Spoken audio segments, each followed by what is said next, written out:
Hey there, friends at First Alliance Church. This is Pastor Dan again. Good to be with you. This is the second day in a row, and I'm doing this little video to talk a little bit about the community center idea.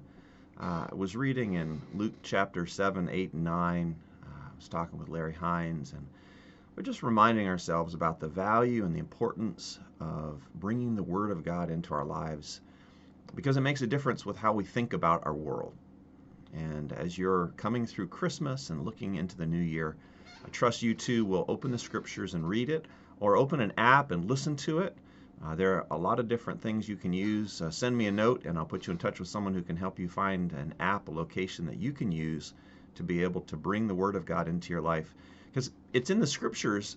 That's where you see people who are trying to do what you're trying to do if you're a follower of Jesus. And that is tune yourself to listen to the voice of God, to be walking in the Spirit and wanting to walk in the Spirit, even if the flesh gets strong and the drawing power of the flesh distracts us. That, the scriptures show us places where people fail, but whose hearts are sensitive and want to draw near to the Lord.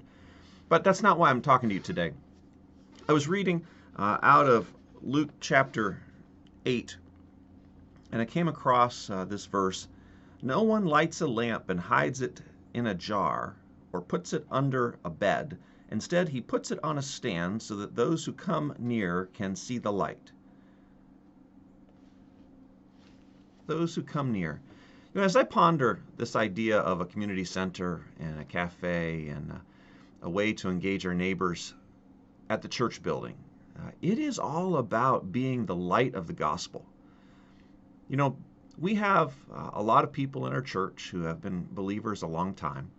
And if you've been a believer a long time, you recognize that slowly but surely you lose touch with people who don't care anything about Jesus or church or the gospel.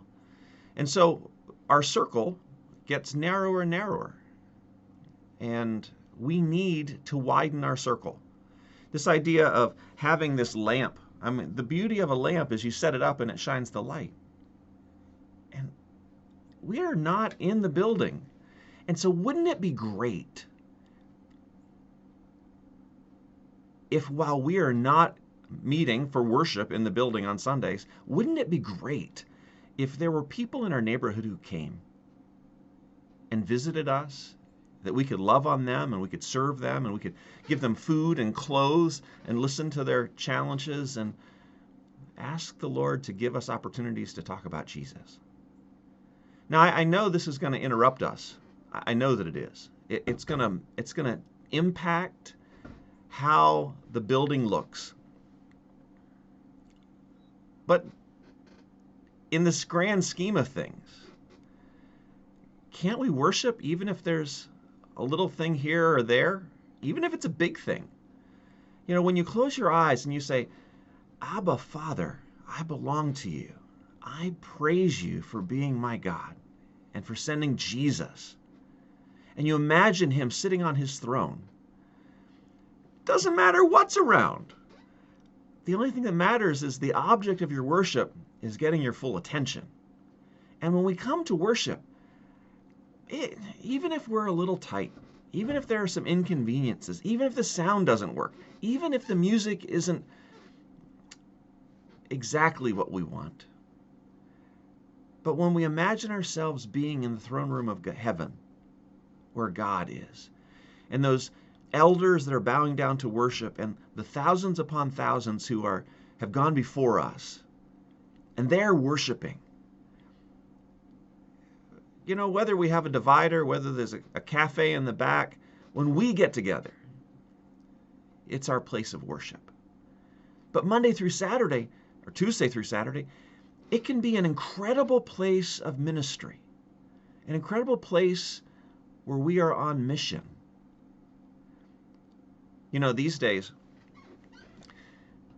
it's not like it used to be. It used to be you build a church, you preach the gospel, and people come. But nowadays, they don't. But we can build a place where they will want to come, because we can care for their needs in tangible ways. We can pray for their good, and we can find ways to introduce Jesus. There was a time in my life where I felt afraid. I felt unsure. And I met Jesus. Some people told me about who he was, and I started following him. And he took a lot of my fears away, and it changed my life. Do you have a story like that? It can be that simple. I don't know how it will work, but I hope that you'll find a way that you can partner with us as we go down this road of being the salt and light, that the light of Christ would sit in our hearts on the hill, and that we would shine brightly so the neighborhood could see us. Well, more than that, that they would see Jesus in us. I trust you'll be praying for this endeavor and find ways you can contribute. You'll be hearing more about it, I'm sure. God bless. This is Pastor Dan, First Alliance Church. It's a great place to be.